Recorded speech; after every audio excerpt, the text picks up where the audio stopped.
Naghahanap ako away kanina eh. Andun yung ano ko eh. Andun yung isang motor at saka yung isang sasakyan. Pinarehistro kanina. Very professional naman sila. At gusto ko nga hindi rehistro para mabigyan ako ng dahilan pag hindi nagwala ako doon sa Land Transportation Office kanina. Talaga namang naka-ready na yung mga camera. Magla-live ako doon. Ang daming camera. Kupal-kupaling ko sana sila rin kanina.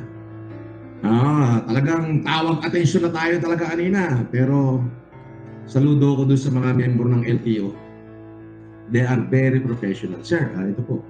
Paano muna? Pa-emission muna natin to, sir. Pa-emission. Sir, pila kayo. Sabi ko sa bata ko, pila. Sir, bayaran nyo na ako. Pinayaran. On the spot, binigay yung registro. Simple. Ayun nga. So, nakita namin, nagparehistro siya ng nirenew niya yung rehistro ng kotse niya. Tapos, syempre, i-scrutinize ko yung data. Tama yung pangalan, tama yung address. But when it comes to dun sa birthday niya, ibang birthday na naman na nakalagay. Parang October something eh. Sandali, I'll check ha. Basta parang 1986 naman ang birth year. Tapos yung address na ginamit niya, it was the address of Batalan. Okay, so ang nakalagay, ang birthday niya ay October 28, 1986. Yan naman ang birthday na nakalagay din sa rehistro nung kanyang kotse. Okay? So yun nga. Parang itong tao na to talagang talamak sa kanyang pagsisinungaling. Hindi ko alam kung survival instinct ba ito na kailangan niya talaga magsinungaling. So yun. Yun ang reason ba't siya pumunta doon. Nagpa-renew siya ng rehistro ng auto. That's it. It's not because of the license not being revoked or revoked. Okay? Hindi yun ang dahilan.